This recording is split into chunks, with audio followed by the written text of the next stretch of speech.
Fala galera, bem-vindos a mais um vídeo do canal. E no vídeo de hoje eu vou falar para vocês o que é o Bitcoin. Bom, muitas pessoas têm muito medo de investir nesse mercado de criptomoedas, que é um mercado muito novo e por isso muitas pessoas têm medo e muitas pessoas não sabem exatamente o que é o Bitcoin e acham que às vezes é só uma moeda digital que não tem fundamento nenhum. E no vídeo de hoje eu vim mostrar para vocês, falar para vocês exatamente o que é o Bitcoin. Mas antes, né, de eu falar para vocês o que é o Bitcoin, eu preciso falar sobre o escambo. Por quê? O Bitcoin é um ativo de troca. E o que é um ativo de troca? Bom, você usa o Bitcoin, por exemplo, para trocar por uma outra moeda, para trocar por um carro, para comprar alguma coisa. Isso é um ativo de troca. E tudo isso começou na época do escambo, onde você usava produtos para trocar por outros produtos. Por exemplo, você usava uma batata para trocar por uma cenoura, você usava um espelho para trocar por uma faca, isso era um escambo. Mas esses produtos, na época do escambo, eles não tinham valor agregado em cima deles. Você não tinha como saber, bom, quanto é uma cenoura, quanto é uma batata? Como é que eu vou saber se eu estou perdendo ou ganhando dinheiro nessa troca? Então, depois do escambo, eles começaram a usar moedas de metal, que era, né, 90% era usada o ouro. Então, ao invés deles trocarem esses produtos um pelo outro, eles começaram a usar o ouro para comprar esses materiais, né? Então, hoje em dia, a gente usa o dinheiro, a gente usa o dólar, a gente usa o real para comprar os produtos, usa o cartão de crédito. Antigamente, eles usavam o ouro. Por que o ouro, né? Por que não prata? Por que não cobre? Por que não o alumínio? Por que não, sei lá, uma pedra? Por que o ouro? Bom, o ouro é um material que ele é muito valioso. Por quê? Por causa de três grandes aspectos. Por causa da usabilidade dele, que além de você poder usar ele como troca, né, de produtos, como ativo de troca, você podia usar ele para fazer taças, para fazer cálices. Então ele era, né, querendo ou não, um material muito bonito. Então chamava atenção. Então a usabilidade dele era muito alta. Você também fazia joias e também tem a dificuldade dele ser minerado, porque não é um material que você acha andando por aí, né? Não é igual uma pedra, que você vai andar na rua, você vai achar uma pedra no meio do caminho. Não, o ouro você precisa minerar. Então é complicado, é difícil. E ele é escasso.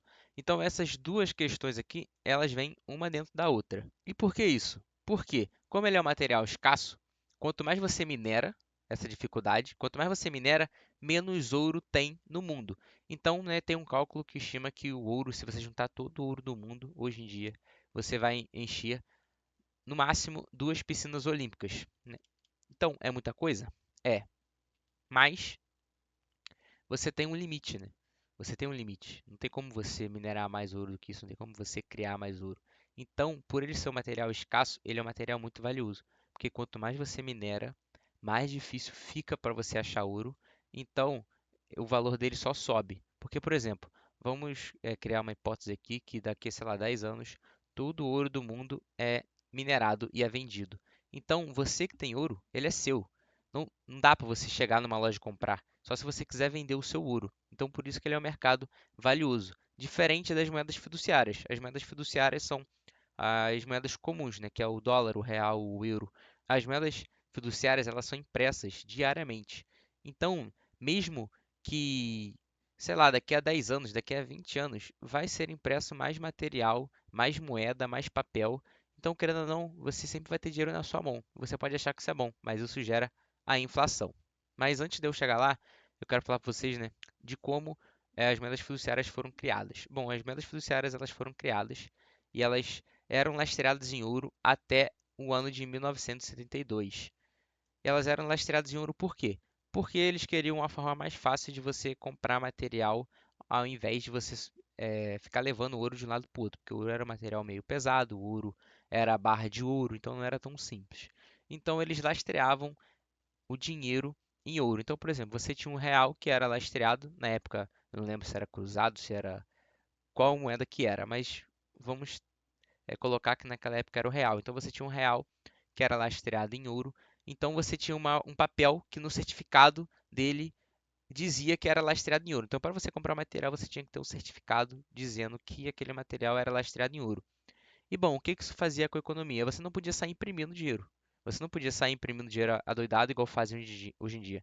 Que você tinha que ter a garantia de que você tem aquele ouro lastreado naquela moeda. E em 1972, algum doente americano teve a brilhante ideia de desfazer esse lastro no ouro. Ele pensou, bom, a nossa economia já é forte o suficiente, nós vamos acabar com esse lastreamento e o nosso dólar vai ficar como dólar mesmo, e nós vamos sair imprimindo essa porra aí à vontade, e é isso. E foi isso que ele fez.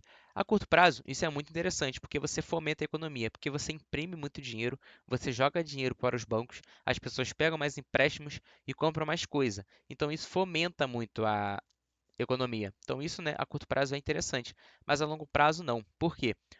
Você está imprimindo muito dinheiro. Quanto mais dinheiro você imprime, menos dinheiro você tem. É como se você tivesse vários tipos de arroz. Por exemplo, se existe só um tipo de arroz no mercado, aquele arroz vai ter um valor absurdo, porque só tem um tipo de arroz. Mas no momento que você tem dois, três, quatro, cinco, o valor começa a ficar mais nivelado, né? Porque você tem mais arroz no mercado. E a mesma coisa vale para o dinheiro. Então, quanto mais dinheiro você tem, menor é o seu dinheiro, né? Porque você vai perdendo valor, você vai perdendo poder de compra. Então, a inflação ela é isso. A inflação no Brasil hoje em dia está, acho que 4% por aí. Então, todo ano o seu dinheiro ele perde 4% de valor, né? Então você perde poder de compra. Então não é que você tem R$ 1.000 e daqui a um ano esse R$ 1.000 ele vai cair 4%, né? Alguém vai chegar na sua casa e vai tirar ali os 4% da sua mão. Não, você vai ver esse valor em cima de outros produtos. Por isso que antigamente era muito mais fácil alguém da sua família, seus pais, os seus avós, comprarem terreno, comprarem casas. E hoje em dia é mais difícil porque a gente está perdendo poder de compra. A gente está perdendo esse poder. Então não é questão de, nossa, mas os meus pais conseguiam fazer dinheiro, conseguiam morar sozinho com 20 anos, 19 anos, e eu tô aqui com 24, 25 morando com os meus pais. Não é porque você é um fracassado, e sim porque a gente está perdendo o poder de compra. Quanto mais o ano passa, menor é o nosso dinheiro, né? O nosso valor, ele tá se perdendo aos poucos. E por isso que o Bitcoin ele foi criado. E o Bitcoin foi criado foi no estopim de 2008. Em 2008 teve uma crise financeira mundial por causa dos AAAs, que era o empréstimo que as pessoas davam para as pessoas, que era exatamente isso. Os Estados Unidos estavam imprimindo muito dinheiro, o banco estava emprestando muito dinheiro e as pessoas pegavam muito esses empréstimos. Só que chegou uma hora que esses empréstimos eles eram chamados de AAA. Chegou uma hora que as pessoas estavam pegando tanto empréstimo que elas não conseguiam pagar esses empréstimos. E o que que acontece? Isso gerou uma bolha. E quando essa bolha estourou, quando algumas pessoas foram parando de pagar os empréstimos, os bancos ficaram sem dinheiro.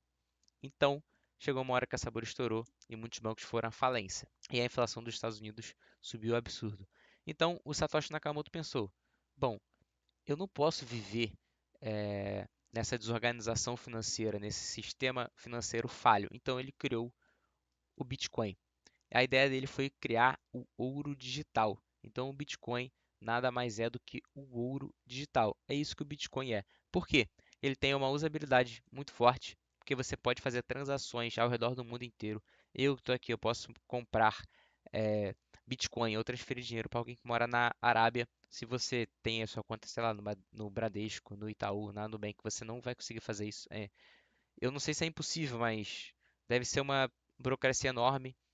Com o Bitcoin não é assim, você só precisa do endereço dele e você precisa do seu endereço que você consegue fazer essa transação de 3 a 5 minutos. Então você pode trocar, né, moedas ao redor do mundo inteiro. Você tem uma dificuldade de mineração, porque o Bitcoin você também minera, e hoje em dia o total supply do Bitcoin é 21 milhões. Então, quando chegar nesse total supply, chegou a 20 milhões de Bitcoins minerados, não tem como você produzir mais Bitcoin, que é a mesma questão do ouro, né? Você ter um material, né, um produto que ele tem limite. E por que isso? Porque não vai ser igual à inflação, que você pode sair imprimindo dinheiro e criando a inflação. O Bitcoin ele é deflacionário, exatamente por isso, porque você não pode sair criando. Chegou no ponto lá, acabou, os 21 milhões de Bitcoins foram minerados. Então quem tem Bitcoin tem. Se alguém quiser, ele vai ter que comprar de outra pessoa, entendeu? Ele não vai comprar de uma instituição que é o banco, por exemplo. Porque quando você imprime dinheiro, você joga esse dinheiro para os bancos. Então você pode pegar empréstimo com o banco. Então é muito mais simples. Quando o Bitcoin ele acabar de ser minerado, você não vai conseguir pegar empréstimo, você não vai conseguir pegar Bitcoin com nenhuma corretora. Você só vai conseguir comprar esse Bitcoin de alguém. Então, se ninguém quiser vender os seus Bitcoins, você não vai conseguir comprar. Então, é isso, né? Esses três aspectos fazem com que o Bitcoin seja uma moeda muito valorizada hoje em dia. Então, a ideia do Satoshi foi fazer, né, o Bitcoin como o ouro digital. E muitos países usam o ouro como reserva nacional de dinheiro, né? muitos países, muitos bancos têm ouro como reserva. Por quê? Porque é um material que é escasso e ele é deflacionário, que é exatamente o que o Bitcoin é hoje. E por que o Bitcoin está ganhando muita força nos últimos anos? Bom, um desses motivos é por causa do Trump, que ele foi eleito nos Estados Unidos recentemente, e ele está com uma ideia, né, de usar o Bitcoin como uma reserva de ouro nacional, né? O Trump reúne executivos do mercado de ativos digitais para a primeira reunião da cúpula de criptomoedas. Então, é a primeira cúpula de criptomoedas no mundo. Então, isso é algo muito grande para o mercado. E tudo indica que ele vai, né, dizer nessa cúpula que ele vai usar o Bitcoin como reserva, né, nacional de valor. Hoje em dia, ele usa o ouro e ele vai começar a usar o Bitcoin, o que vai impulsionar o valor das criptomoedas para os próximos 5, 6 anos em absurdo. E isso dá força para o mercado, isso mostra que é real. O Bitcoin é real, o Bitcoin é seguro, porque nós temos o maior país economicamente do mundo adotando Bitcoin como reserva de ouro, como reserva de valor. Mas isso vai ser amanhã, né? Isso vai ser no dia 7 de março de 2025. Eu não sei exatamente, ele pode simplesmente dar um passo para trás, mas acho que mesmo se ele dar um passo para trás amanhã, daqui a 2, 3 anos é o futuro, não tem para onde correr. É, o Bitcoin é o futuro do mercado. E por último, eu quero mostrar para vocês, né, só o gráfico do Bitcoin. Bom, aqui nós temos o gráfico do Bitcoin. Pode estar um pouco confuso para vocês, porque esse é um site que eu uso para ver algumas criptomoedas. E como vocês podem ver, esse é o gráfico da história do Bitcoin. Como vocês podem ver, né, aqui foi quando o Bitcoin ele foi criado, né? Isso aqui deve estar 2008, 2009 e o gráfico termina em 2025, que é o momento atual do mercado, né? E como vocês podem ver, desde 2011 ela valorizou mais de 600 milhões de por cento, né? Mais de 900. Então, por quê? Porque ela é uma moeda que ela é deflacionária. Ela é deflacionária. Então, com o tempo, ela vai sempre valorizar. Sempre. Não importa. Óbvio que vai ter momentos, por exemplo, como aqui, que ela caiu 80%, que ela caiu mais 80%, aqui caiu 80% também. Então, vai ter quedas ao decorrer dos anos que ela vai cair, é normal, todo ativo cai. O ativo não vai subir infinitamente, mas como vocês podem ver a longo prazo, se vocês verem aqui, por exemplo, 2023, que é mais recente, subiu 500%. Que mercado no mundo hoje em dia você vai conseguir fazer 500%, 600% em 2, 3 anos? É impossível. Então, é por isso que eu quero passar para vocês tudo que eu aprendi nesse mercado, né, o dinheiro que eu consegui fazer e por que que eu acredito no Bitcoin. E vocês podem ver aqui também, né, que eu vou mostrar para vocês. Isso aqui é um gráfico que mostra o poder de compra dos Estados Unidos. Cadê? Aqui começou no valor de, acho que R$ 1.000, US$ 1.000, desculpa, US$ 1.000, eu acho, mil e poucos dólares em 1913. Então, em 1913, US$ 1.000 era US$ 1.000 e hoje em dia US$ 1.000 equivale a US$ 31. Isso é para vocês verem como o poder de compra aqui, ó, ele vai caindo ao decorrer do tempo. Então, enquanto o poder de compra ele cai, o poder de compra ele cai, o Bitcoin ele só sobe. Então, é por isso que, óbvio, é perigoso, é um mercado que tem muito risco, mas o Bitcoin ele é o futuro. É, as pessoas estão começando a adotar, os países estão começando a adotar. Então, o futuro é esse. Ainda está cedo, ainda dá tempo. Esse vídeo foi só para explicar um cadinho do que é o Bitcoin. Então, se vocês curtiram o vídeo aí, se inscreva no meu canal, curta e compartilhe com as pessoas, que eu vou fazer mais vídeos para vocês, né, sobre o mercado e sobre algumas curiosidades e alguns tutoriais sobre o mercado de criptomoedas. Valeu, pessoal!